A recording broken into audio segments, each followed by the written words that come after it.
In the shadowed corners of Ingolstadt, Bavaria, on the fateful evening of May 1st, in the year 1776, a clandestine assembly of 5 was initiated. At the helm of this covert gathering was none other than the 28-year-old enigmatic figure, Adam Weishaupt, a renowned local professor of canon law. Their purpose? To birth a society so secret, so powerful, that its mere mention would send chills down one's spine. The Order of Perfectabilists. But this name was merely a placeholder, for it soon transformed into a title that echoes with conspiracy and intrigue even today.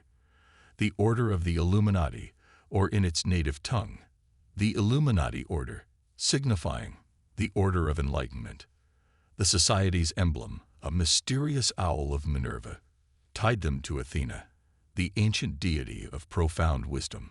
Another unsettling symbol, a simple dot encased within a circle, signified the all-seeing eye. This wasn't the benevolent watch of a divine entity.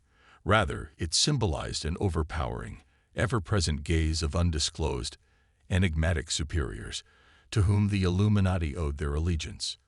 The choice of May 1st was no accident. Historically marked as an ancient fertility festival, it was a direct extension from a haunting night of Walpurgis, a night intertwined with tales of witchcraft and malicious spirits. Weishaupt's vision for his minuscule order was boundless. He imagined a world free of the chains of religion and governments, a universe of pure equality and brotherhood, a place where religious dogmas would crumble, replaced with the skepticism of atheism for the masses and a sophisticated pantheism for the elites. This utopian society would be economically structured around communal ownership, and the benevolent Illuminati would guide mankind to enlightenment and happiness. In Weishaupt's chilling words, the superiors of Luminism are the epitome of perfection. There can be no doubting their unwavering infallibility. It's almost poetic that even today, centuries later, the term Illuminati hasn't been lost in the pages of history. From discerning secret symbols in major events to pop culture parody, the name stands as a monolithic representation of a group shrouded in conspiracy, believed to control the very threads of global power. And it wasn't just science and reason that were blossoming during the 18th century Enlightenment. There was a rising undercurrent of mysticism and the occult. Alongside intellectuals like Rousseau and Voltaire, there existed darker figures. The notorious Italian deceiver, Alessandro Cagliostro, the mesmerizing German hypnotist, Friedrich Anton Mesmer, and the ageless alchemist, the enigmatic Count of Saint-Germain. This wasn't the first time the term Illuminati was whispered in hallowed halls. Historically, any person inducted into a mysterious cult bore this title, as did a Christian post-baptism. Weishaupt's grand dream was, in essence, a manifestation of heaven on this mortal plane, the daunting challenge of bringing the esoteric to the everyday.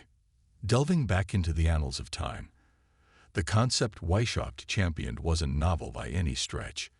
In the recesses of the 5th century, a Persian prophet named Mazdak dared to imagine an almost identical world.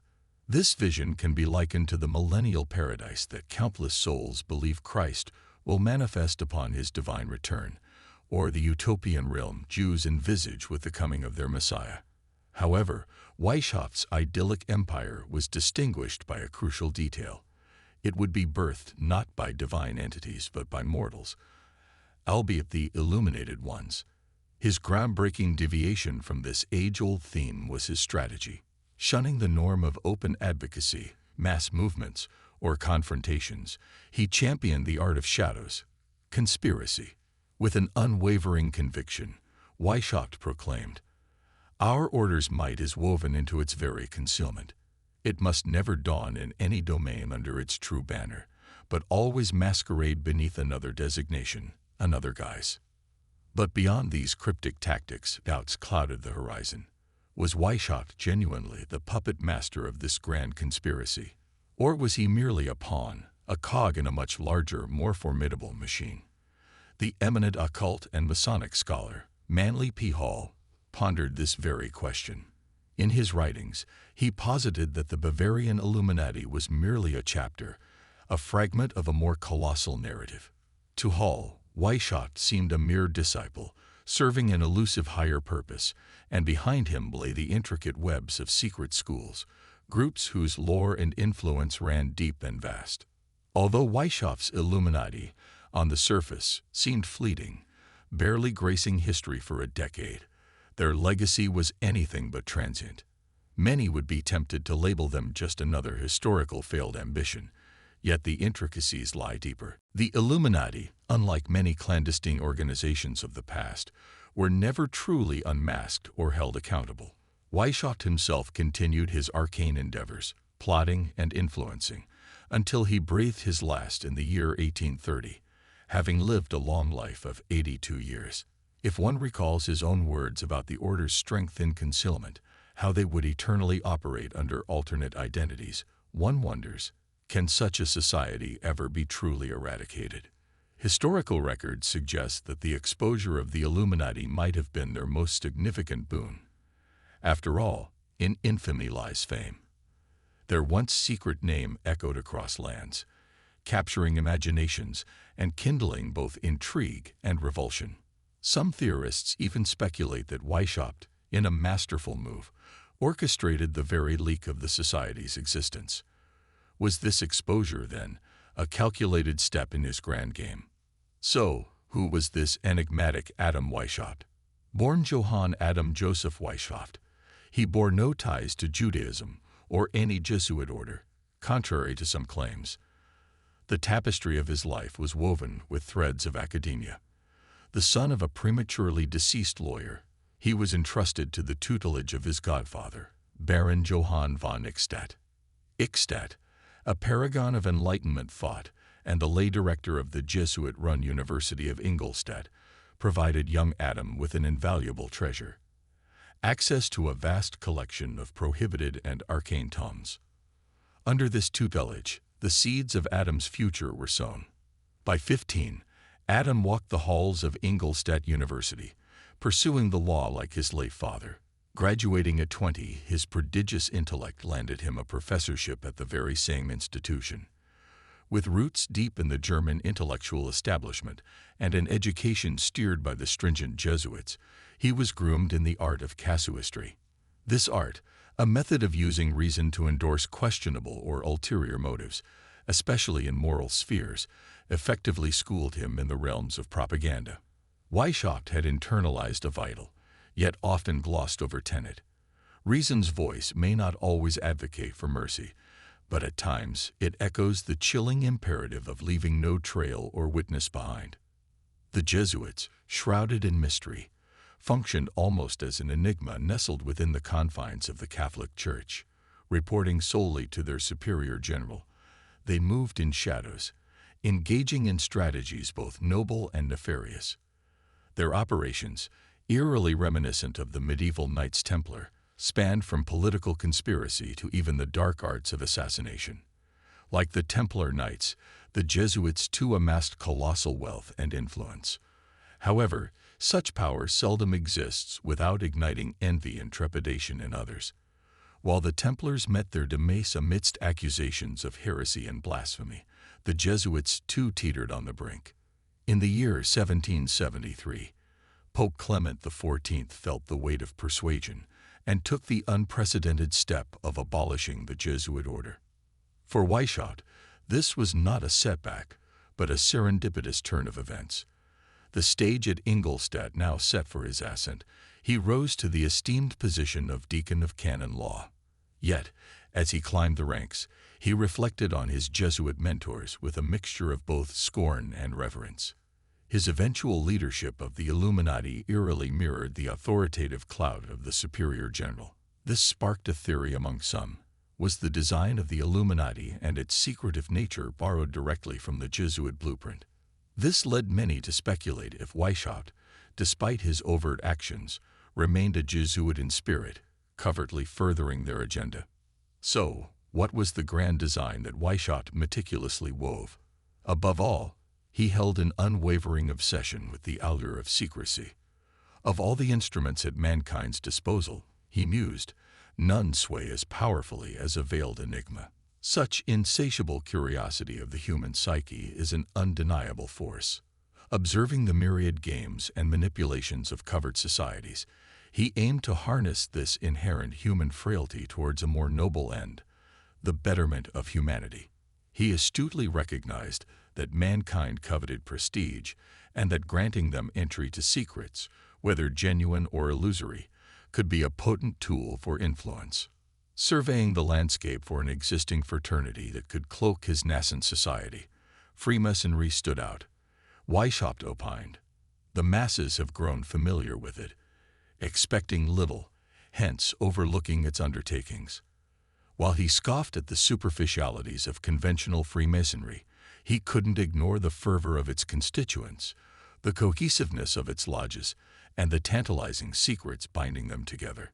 Thus, in 1777, Weishaupt took his first steps into the Masonic realm, urging all Illuminati brethren to follow suit. Once within, they were tasked with a dual mission: ascend to leadership roles and metamorphose these lodges into vessels for propagating Illuminati ideals. Beyond the confines of Masonic halls, Weishaupt discerned potential in literary circles and libraries, the era's hubs of information and knowledge dissemination. He decreed the creation and infiltration of these spheres, aiming to steer public discourse in the desired direction. Concurrently, the Illuminati would maintain a hawkish vigil on all published content. Weishaupt contended, should a writer's work garner attention, yet stray from our doctrine, he is to be either swayed towards our cause, or, if resistant, discredited. Despite his palpable disdain for religious dogma, Weishaupt saw immense potential in recruiting men of the cloth. He marveled at the paradox of distinguished Lutheran and Calvinist theologians who, once initiated into the Illuminati, perceived in its teachings the genuine essence of Christian faith. He mused on the pliability of belief, questioning, is there any boundary to man's credulity? Yet, Weishaupt didn't limit his gaze to the elite. We must woo the masses from every nook, he asserted, emphasizing the role of education and personable demeanor as tools for influence. Women, too, were central to his strategy. Acknowledging their sway over men, he devised plans to subtly hint at emancipation, spurring them to champion the Illuminati cause, often unwittingly. However, in Weishaupt's envisioned utopia, it was clear the reins of power would remain firmly in the grasp of men, with each patriarch reigning supreme as the spiritual guide, the unchallenged authority, and the protector of his kin. Within the intricate tapestry that Weishaupt wove, deception and manipulation stood out as vivid threads, while his intentions, as he professed, were anchored in creating a world where mankind could bask in freedom and happiness. The journey towards this utopia involved a labyrinthine path, a path riddled with stratagems, subterfuge, and even coercion. For, in Weishaupt's vision, before one could relish true freedom, one needed to undergo a transformative metamorphosis towards inherent goodness. The Illuminati, envisioned as the sagacious elite of this new world order, were ironically neither free nor truly equal among themselves. The hierarchical structure of the order ensured that novices, freshly initiated recruits, remained firmly under the dominion of their recruiter, referred to as the insinuator. This relationship was so encompassing that novices documented every fleeting thought, every action, and their entire personal histories. They were molded and shaped, relinquishing their every secret and displaying unwavering obedience. Upon their initiation, each was christened with a special moniker, often reminiscent of classical or mythological figures. While Weishaupt himself adopted the alias Spartacus, many seemed to be drawn towards names evocative of ancient mystical cults, such as Osiris, Pythagoras, or Attis. Ascending from the novice rank, when one was initiated as a brethren of Minerva, they truly became one with the Illuminati. However, the hierarchy didn't end there. Above them loomed the minor and major Illuminatus ranks. Interestingly, Weishaupt dictated that no religionist, essentially anyone clinging to fragments of their previous faith, could ascend to these higher echelons. Moreover, Traditional sentiments like patriotism were deemed incompatible with the order's grand ambitions. Allegiance to the Illuminati and its leaders was paramount, often overshadowing any prior loyalties. The order also flouted conventional moral constructs, acts that society would deem heinous, from treachery and assassination to rebellion and perjury, weren't just permissible but were often mandated if they served the order's interests. Rooted in this ethos was the antinomian perspective, challenging all traditional norms and boundaries. As the order evolved, even more exclusive tiers were instituted, unknown to the general members. These encompassed ranks like Scotch Knights, a homage to the Masonic Scottish Rite, e-pups, prefects, national directors, national prefects, culminating with the Grand Master, a title befitting Weishaupt himself. Illuminati propaganda painted a tantalizing vision.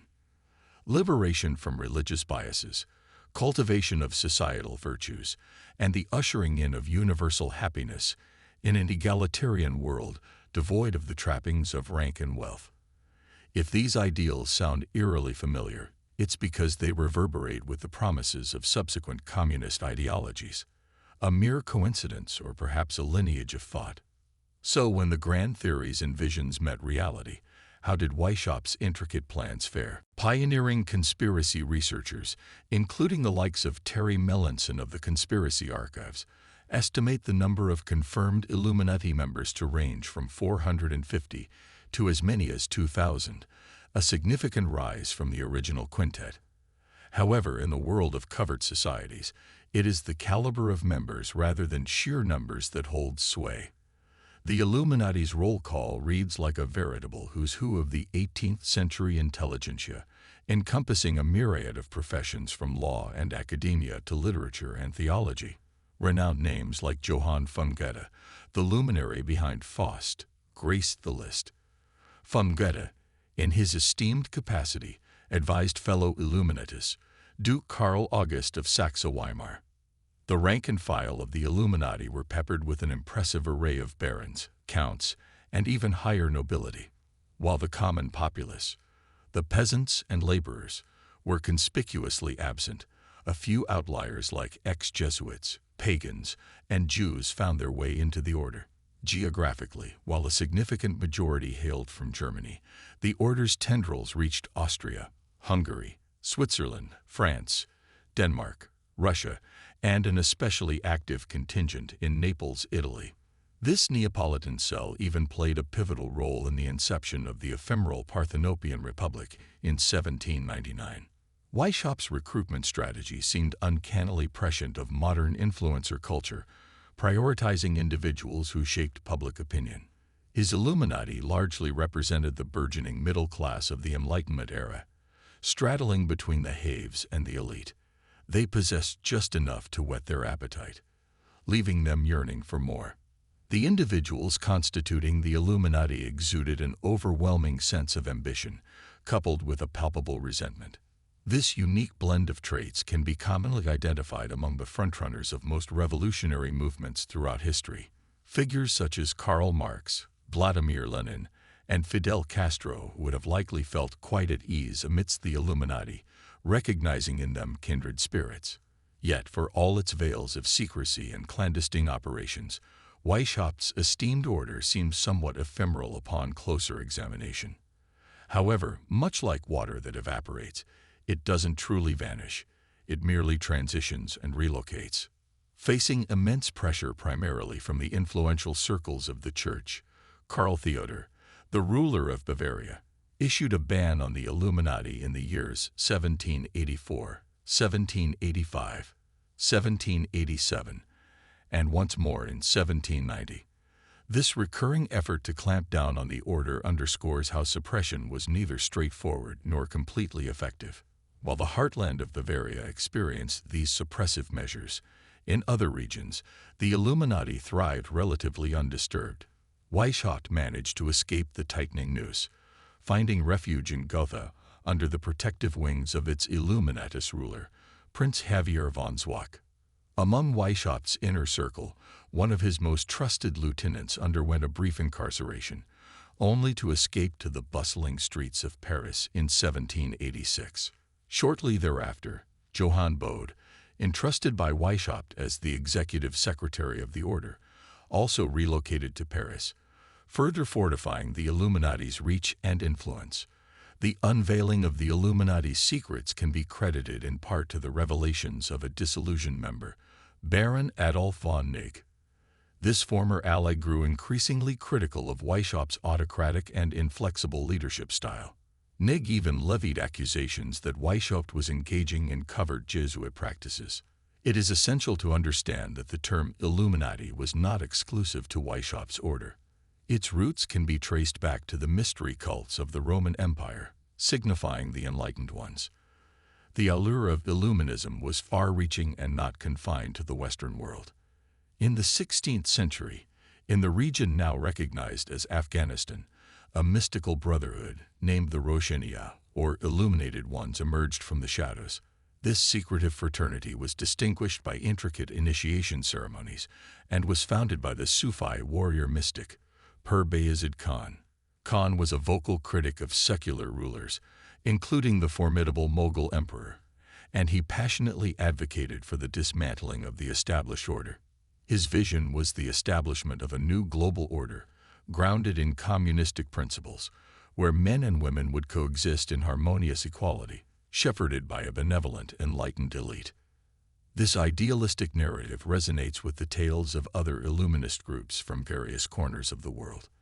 In the late 15th century in Spain, the Alumbrados or Illuminatos emerged, believed to have originated from Italy. They were perceived as remnants of the ancient Cathars, given their open rejection of the Catholic Church's dominance.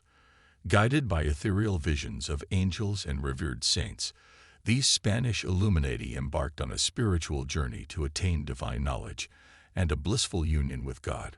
Once this elevated state of consciousness was achieved, adherents believed they could indulge in worldly desires without transgressing moral boundaries, echoing the sentiment, "To the pure, all things are pure."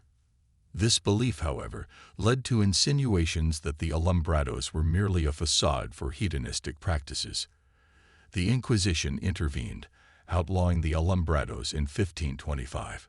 Intriguingly, among those entangled in the web of this cult was Ignatius Loyola, the eventual founder of the Jesuits. In the early 17th century, the Alumbrados found fertile ground in France, where they became known as the Illuminis. Their ascent was closely linked to yet another secretive order, the Rosicrucians. The Illuminati narrative continued to unfold across the tapestry of history.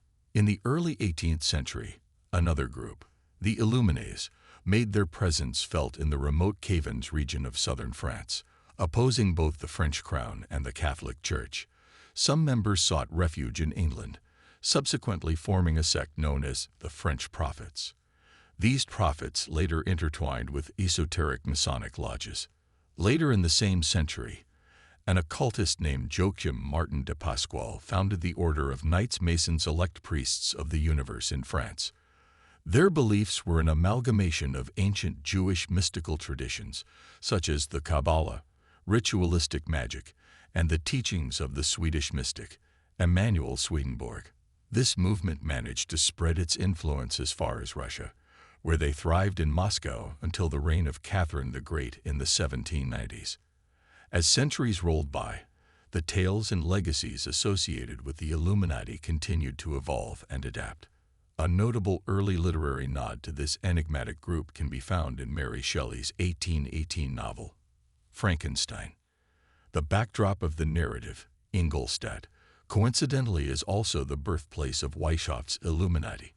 This has led some scholars to interpret Shelley's tale as a metaphor for Weishaupt's creation of the Illuminati, a formidable entity that spiraled beyond his control. Percy Shelley, Mary's husband and a renowned poet, was reportedly captivated by the lore of the Illuminati. Some assert that Percy, potentially an Illuminatus himself, might have been the genuine architect behind the novel. Across literature and popular culture, the Illuminati's enigma endured and flourished. From mentions in Jane Austen's Northanger Abbey to Leo Tolstoy's magnum opus War and Peace, and even contemporary works by authors like Umberto Eco and Dan Brown, the Illuminati has been a recurring motive. Their influence has even permeated the world of comic books in the Marvel Universe and resonated in modern music, with artists like Madonna referencing them. This enduring fascination has also given birth to an array of conspiracy theories. For instance, Nesta Webster, in her 1924 publication, Secret Societies and Subversive Movements, insinuated that the Illuminati played a pivotal role in the French Revolution and even connected them to the Bolsheviks. Over time, the term Illuminati has evolved into a catch-all descriptor for any concealed elite with aspirations for global supremacy. Figures as diverse as Henry Kissinger, Queen Elizabeth, David Rockefeller, and arms magnate Basil Zaharoff have all been implicated in this intricate web of conspiracies. The 1990s witnessed even more audacious theories, with British conspiracy theorist David Icke positing that the Illuminati were actually extraterrestrial, shape-shifting reptilians. Contemplating this convoluted and fantastical legacy, one can't help but wonder about the reflections of the Illuminati's founder, Adam Weishaupt. Would he be disillusioned, seeing how his noble aspiration of emancipating mankind had been distorted, commodified, and ridiculed? Or would he revel in the realization that his brainchild, the Illuminati, has perhaps wielded power and left imprints on the sands of time in ways he could never have fathomed back in 1776? If you enjoyed diving into the intricate world of the Illuminati with us today, please give this video a thumbs up. Your comments fuel our curiosity and help us create content you love, so don't be shy. Share your thoughts below. And if you don't want to miss out on more fascinating explorations like this, make sure to hit that subscribe button and join our community. Together, we'll uncover history's most intriguing mysteries. Stay curious and thanks for watching.